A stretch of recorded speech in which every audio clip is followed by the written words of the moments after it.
Hello students, मैं आशा करती हूँ कि आप लोग सब अपने अपने घरों में सुरक्षित होंगे और अपनी अपनी पढ़ाई भी आप लोगों ने जारी रखी होगी।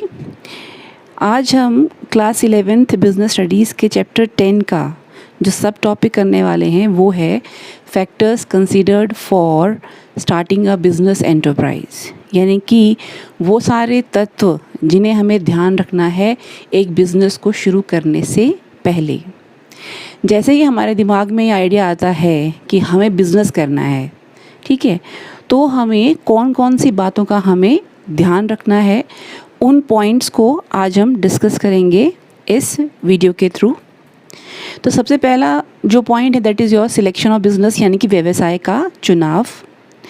देखिए, एक बहुत ही डीप और थॉरो थिंकिंग की इसमें आवश्यकता होती है।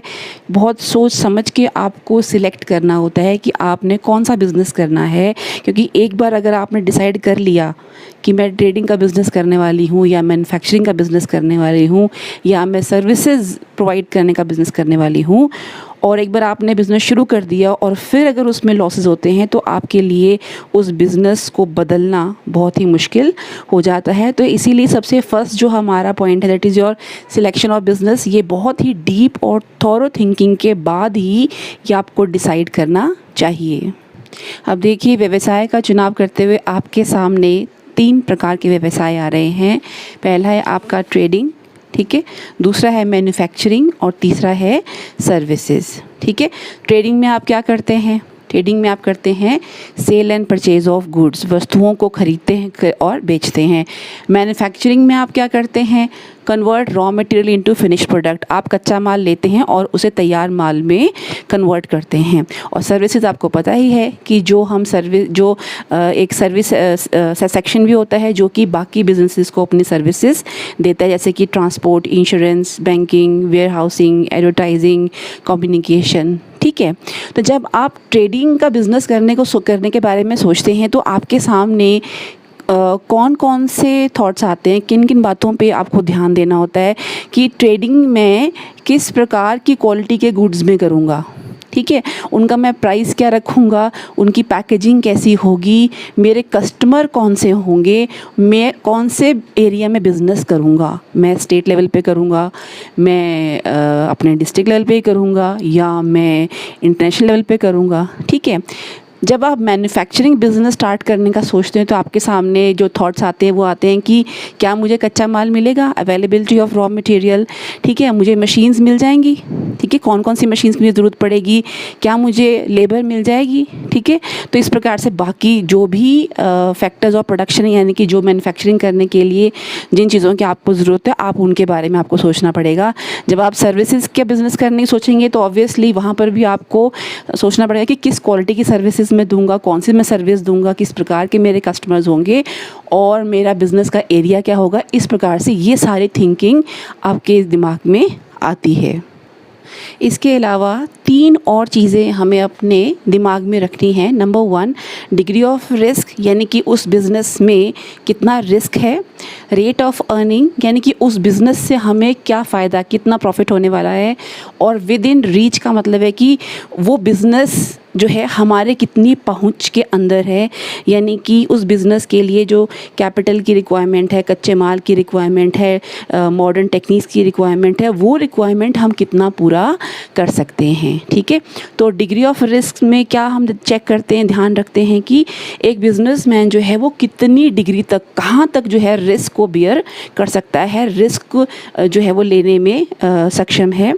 रेट ऑफ अर्निंग, जैसे मैंने बताया कि जितना हम कैपिटल इन्वेस्ट कर रहे हैं, क्या हमें उस कैपिटल के ऊपर, उस पूंजी के ऊपर सफिशेंट प्रॉफिट मिल जाएगा या नहीं मिलेगा। ठीक है, और विद इन रीच, जैसे मैंने अभी बोला कि हमारी कैपेबिलिटी कि हम जो है वो capital, raw material, modern techniques, machineries, ये सब जो हमें चाहिए ये हम कितनी ईजीली फुलफ़िल कर सकते, कितनी जल्दी हम इन्हें पा सकते हैं। तो बेसिकली बिज़नेस का सिलेक्शन करते हुए हमारे पास 3 ऑप्शन आती हैं, ट्रेडिंग, मैन्युफैक्चरिंग एंड सर्विसेज का बिज़नेस करना। और इन बिजनेसेस को जब हमने सिलेक्ट कर रहे हैं तो हमें डिग्री ऑफ रिस्क और उसके और बिज़नेस से होने वाली अर्निंग और बिज़नेस में यूज़ होने वाले जो आपका कैपिटल है, रॉ मटेरियल है, टेक्निक्स हैं, मशीनरीज़ हैं, इन तक आपकी कितनी पहुंच है, राइट। तो इन चीज़ों को भी आपको ध्यान में रख कर अपने व्यवसाय का चुनाव करना होता है। सेकंड हमारा जो फैक्टर है वो है स्केल ऑफ बिज़नेस, यानी कि व्यवसाय का पैमाना। हमारे पास 3 प्रकार के पैमाने हैं, एक है स्मॉल स्केल, एक है मीडियम स्केल और एक है लार्ज स्केल। स्मॉल स्केल मतलब कि छोटे स्तर पे छोटा बिज़नेस करना, मीडियम स्केल मतलब कि मध्यम स्तर पे स्मॉल स्केल से थोड़ा बड़ा बिज़नेस करना, और लार्ज स्केल मतलब कि सबसे बड़े स्तर का बिज़नेस करना, उसमें हम सबसे ज़्यादा वस्तुओं का उत्पादन करते हैं। और ये माना जाता है कि अगर आपने व्यवसाय करना है और अपने व्यवसाय का पैमाना तय करना है तो लार्ज स्केल सबसे बेस्ट होता है।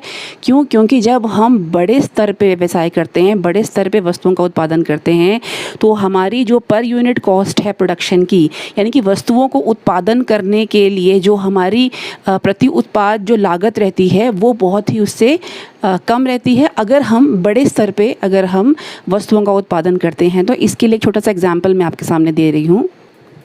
अब देखिए, हमारा एक स्मॉल स्केल बिज़नेस है, छोटे स्तर पे हमने एक मशीनरी खरीदी है जिसकी कीमत है 50,000।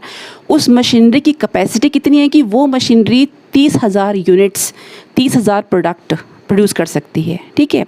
अब स्मॉल स्केल का बिज़नेस था, हमने सिर्फ 10,000 यूनिट्स ही प्रोड्यूस करनी है, 10,000 प्रोडक्ट हमने प्रोड्यूस करने का सोचा, और उसके लिए हमने जो कच्चा माल लगाया 5,000 रुपये का, लेबर पे हमारा खर्चा हुआ 5,000, और मशीनरी भी हमने खरीदी है कितने की, 50,000 की। तो टोटल कॉस्ट हमें कितनी बेयर करनी पड़ी, टोटल 60,000। लेकिन हमने गुड्स प्रोड्यूस कितने किए, 10,000। तो कॉस्ट पर यूनिट यानी कि एक यूनिट, एक गुड्स प्रोड्यूस करने की हमें कीमत कितनी पड़ी, total cost divided by units produced. Total cost कितनी पड़ी हमें, 60,000, और कितनी यूनिट्स हमने प्रोड्यूस की, 10,000। तो कितना आया, 6 रुपये। यानी कि एक प्रोडक्ट, एक यूनिट और प्रोडक्ट प्रोड्यूस करने में हमारे 6 रुपये कॉस्ट आई है यहाँ पर, जब हमने स्मॉल स्केल का बिज़नेस किया। तो अब देखिए, मीडियम स्केल का बिज़नेस करने का हमने सोचा हम थोड़ा सा और बढ़ाते हैं। तो मीडियम स्केल में हमने अपनी जो गुड्स प्रोड्यूस करने थोड़ी सी बढ़ा दी।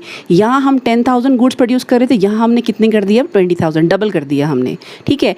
जब यूनिट्स डबल हुई, ऑब्वियसली जो आपका कच्चा माल था 5 से 10,000 कर दिया, लेबर भी हमने 5 से 10,000 कर दी, पर मशीन तो हमारी वही है जो 50,000 की ली थी, अभी भी वही हम यूज़ कर रहे हैं, क्योंकि हमने 20,000 यूनिट प्रोड्यूस करनी है, कैपेसिटी उसकी 30,000 की है, तो हम वही मशीनरी यूज़ कर रहे हैं। तो टोटल कॉस्ट कितनी आ गई हमारी, 70,000, ठीक है।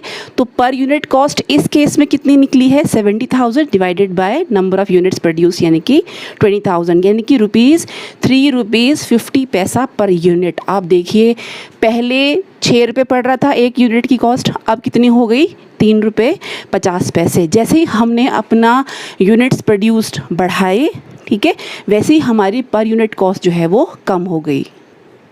थर्ड देखिए, अब जब हमने सोचा कि हम लार्ज स्केल पे बिज़नेस करते हैं, ठीक है, अब हम अपनी मशीन की जो फुल कैपेसिटी है उस पर हम प्रोडक्शन करेंगे। तो हमने बोला कि हम पूरे 30,000 यूनिट्स प्रोड्यूस करेंगे, ठीक है। उसी के अनुसार रॉ मटेरियल भी हमने बढ़ा दिया, ठीक है, 10 से 15,000 कर दिया, लेबर भी 10 से 15,000 कर दी, मशीन तो वही है 50,000 की। तो टोटल कॉस्ट कितनी हो गई, 80,000, ठीक है। 80,000 कॉस्ट पर हमने 30,000 यूनिट्स को हमने प्रोड्यूस किया, और हमारी पर यूनिट कॉस्ट, एक यूनिट को, एक प्रोडक्ट को प्रोड्यूस करने की कॉस्ट कितनी आई हमारी, ₹2.70। देखिए, जब हमने अपनी कम यूनिट्स प्रोड्यूस कर रहे थे, कैपेसिटी बहुत थी हमारी मशीन की, है ना, तो कितना आ रहा था हमारे पास, सिर्फ 6 रुपये पर यूनिट, ठीक है। जैसे हमने अपनी प्रोडक्शन कैपेसिटी बढ़ाई, स्केल बढ़ाया, कॉस्ट कम हो गई, 6 रुपये से कितनी हो गई, ₹3.50। और जैसे हमने लार्ज स्केल बिज़नेस करना शुरू किया, प्रोडक्शन करनी शुरू की, अपना पैमाना बढ़ाया व्यवसाय का, वैसे ही हमारी जो पर यूनिट कॉस्ट है, एक प्रोडक्ट को प्रोड्यूस करने की जो कॉस्ट है वो कितनी हो गई, ₹2.70, ठीक है। तो लार्ज स्केल पे प्रोडक्शन करने से हमारी जो पर यूनिट कॉस्ट है वो ऑटोमेटिकली कम हो जाती है। लेकिन एक चीज़ सोचने वाली है कि क्या हम हर चीज़ को लार्ज स्केल पे प्रोड्यूस कर सकते हैं, नहीं। जैसे कि अगर आप आइस को ले लें, बर्फ़ का बिज़नेस करती है ना, कई फैक्ट्रीज में बर्फ़ जमाई जाती है ना, तो बर्फ़ को हम बर्फ़ के साथ हम ऐसा नहीं कर सकते क्योंकि वो पेरिशेबल है, वो बहुत जल्दी ख़राब हो जाती है, बहुत जल्दी ही वो पिघल जाती है। तो ऐसे में व्यवसाय के पैमाने का चयन करते हुए आपको कुछ बातों को ध्यान में रखना है। वो बातें हैं, number 1, availability of factors of production, यानी कि उत्पादन करने के लिए जिन तत्वों की आपको ज़रूरत पड़ती है उनका आपके पास होना। जैसे कि कैपिटल, आपके पास पर्याप्त पूंजी होनी चाहिए, आपके पास पर्याप्त रॉ मटेरियल तक पहुंच होनी चाहिए, आपके पास पर्याप्त लेबर वर्कर्स होने चाहिए। ठीक है, इस प्रकार से और भी अलग अलग बिजनेसेस के लिए अलग अलग उत्पादन के तत्व होते हैं। ठीक है, उनकी अवेलेबिलिटी आपको पहले निश्चित करनी है कि ये मेरे पास अवेलेबल हो सकते हैं या नहीं हो सकते। सेकेंड है मैनेजरियल कैपेबिलिटी, यानी कि आपकी अपनी प्रबंधकीय क्षमता। बिजनेस चाहे छोटा हो, मीडियम हो या लार्ज स्केल पे हो, तीनों में ही आपको बहुत सारी एक्टिविटीज़, बहुत सारे कार्य करने पड़ते हैं, उनको मैनेज करना पड़ता है, उनके लिए डिसीजन लेना पड़ता है। ठीक है, तो अगर आप स्मॉल स्केल बिजनेस की जो एक्टिविटीज़ है उनको मैनेज करने के लिए खुद को सही समझते हैं तो आप स्मॉल स्केल का बिज़नेस कीजिए। लेकिन आपको लगता है कि नहीं, मैं मीडियम स्केल का बिज़नेस कर सकता हूँ, मैं पार्टनरशिप जो है वो बिज़नेस स्टार्ट कर सकता हूँ, तो आप जो है वो मीडियम स्केल का बिज़नेस कीजिए। लेकिन अगर आपको लगता है कि मैं बहुत सारे एक्सपर्ट मैनेजर्स अपॉइंट कर सकता हूँ, उनको मैं हैंडल कर सकता हूँ, मेरे पास कैपिटल है, सब कुछ है, ठीक है, आपकी जो प्रबंधन की क्षमता है वो बहुत अच्छी है, तो आप एक लार्ज स्केल की कंपनी जो है वो ऑप्ट कर सकते हैं, आप लार्ज स्केल का बिजनेस ऑप्ट कर सकते हैं। तीसरा पॉइंट है रिस्क, यानी कि जोखिम। अगर आपको लगता है कि कोई बिज़नेस जोखिम वाला है, ठीक है, तो उसको आप सबसे पहले स्मॉल स्केल पे स्टार्ट कीजिए। इनिशियल स्टेज में आप उसको छोटे स्तर पे, थोड़े स्तर पे आप उसको शुरू कीजिए। लेकिन जैसे ही वो अच्छा चलने लग पड़ता है, आपको लगता है कि अब ये ठीक चल रहा है, वैसे वैसे आप उसका स्केल, उसका पैमाना बढ़ा सकते हैं, स्मॉल से मीडियम स्केल पे आ सकते हैं, और एक दिन आप ऐसे ही बिज़नेस करते हुए मीडियम से लार्ज स्केल पर भी उस व्यवसाय को ले जा सकते हैं। ठीक है, तो स्केल ऑफ बिजनेस, व्यवसाय का पैमाना बहुत ही इंपॉर्टेंट फैक्टर है। ठीक है, आप तीनों पैमानों में से कौन से पैमाने पे आप व्यवसाय करना चाहते हैं, तो उसके लिए आपको इन सब बातों का ध्यान रखना चाहिए। देखिए, थर्ड जो हमारा फैक्टर है ध्यान रखने वाला, वो है प्लेस ऑफ बिजनेस, यानी कि आपके व्यवसाय का स्थान, आप किस जगह पर अपना व्यवसाय शुरू करेंगे। ठीक है, ये बहुत ही इम्पॉर्टेंट है। क्यों? क्योंकि जो आपका व्यवसाय के स्थान का जो चयन है, इस पर आपका प्रॉफिट डिपेंड करता है, आपके व्यवसाय में होने वाली जो खर्चे हैं वो डिपेंड करते हैं, आपके बिज़नेस की डेवलपमेंट डिपेंड करती है। क्योंकि एक बार आपने अगर गलत जगह चूज़ कर ली, ठीक है, तो फिर आपको उस जगह को बदलना जो है वो बहुत ही मुश्किल हो जाता है। अब देखिए, व्यवसाय के स्थान का चयन करते हुए अगर आप देखिए रिटेल बिज़नेस का व्यवसाय करना चाहते हैं, आप दुकान खोलना चाहते हैं, तो आप किस स्थान पे खोलेंगे? जहाँ पर खूब भीड़ भाड़ वाली जगह होगी, है ना, जहाँ पे बहुत सारे लोग आते होंगे, यानी कि सिटी के सेंटर में, है ना, या फिर वहाँ पर जहाँ पर लोगों का रोज़ आना जाना होगा। लेकिन अगर आप एक मैन्युफैक्चरिंग का बिज़नेस करना चाहते हैं, ठीक है, तो आपके लिए बेस्ट सुटेबल प्लेस कौन सा होगा? जहाँ पर आपको आसानी से कच्चा माल मिल जाए, है ना, जहाँ का जो क्लाइमेट है ना, वो आपके प्रोडक्ट के लिए सूटेबल हो, है ना। जैसे कि अगर आपका प्रोडक्ट जो है वो बहुत ज़्यादा गर्मी या बहुत ज़्यादा सर्दी के लिए अगर प्रॉब्लमेटिक है, अगर वो बहुत जल्दी ख़राब होने वाला है, ठीक है, तो ऐसे में क्लाइमेट आपके प्रोडक्ट को सूट करना चाहिए जिसकी आप मैन्युफैक्चरिंग कर रहे हैं। फिर है cheap and easy availability of labour, आपको वर्कर्स चाहिए, लेबर चाहिए वहाँ पे फैक्ट्री में काम करने के लिए, तो आपको आसानी से सस्ती कम कॉस्ट पे अगर आपको वहाँ पे लेबर मिल जाती है। या फिर मिनिमम ट्रांसपोर्टेशन चार्जेस है, अब आपने जब अपने फैक्ट्री में चीज़ों का उत्पादन कर लिया तो ऑब्वियसली आपको उन्हें मार्केट तक लेके जाना है, या आपको कच्चा माल खरीद कर अपनी फैक्ट्री तक लेके आना है, तो ऐसे में जो ट्रांसपोर्टेशन की जो चार्जेज़ है, कॉस्ट है, वो कम से कम आपको पड़े। फिर जब सामान तैयार हो जाए तो आपको नज़दीक बाज़ार मिल जाए उसे बेचने के लिए, और आपको बैंकिंग फैसिलिटी मिल जाए, आपने कच्चा माल ख़रीदना है ना, तो इस प्रकार से आपको पैसों की ज़रूरत पड़ सकती है एक्स्ट्रा, तो आपको बैंकिंग फैसिलिटी भी नज़दीक मिल जाए। इस प्रकार से और जितनी फैसिलिटीज़ एक मैन्युफैक्चरिंग यूनिट को चाहिए होती हैं, वो सारी फैसिलिटीज़ आपको जहाँ पर मिल रही हैं, आपको वहाँ पर अपनी मैन्युफैक्चरिंग यूनिट जो है वो स्थापित करनी चाहिए। तो इन चीज़ों को ध्यान में रखते हुए आपको अपना बिज़नेस का प्लेस, व्यवसाय का स्थान आपको सिलेक्ट करना है। फोर्थ जो हमारा फैक्टर है वो है फॉर्म ऑफ बिजनेस ऑर्गेनाइजेशन, यानी कि व्यवसायिक संगठन का प्रारूप। यानी कि अब आपको सिलेक्ट करना है कि आप किस प्रकार के व्यवसायिक संगठन का प्रारूप आप शुरू करना चाहते हैं।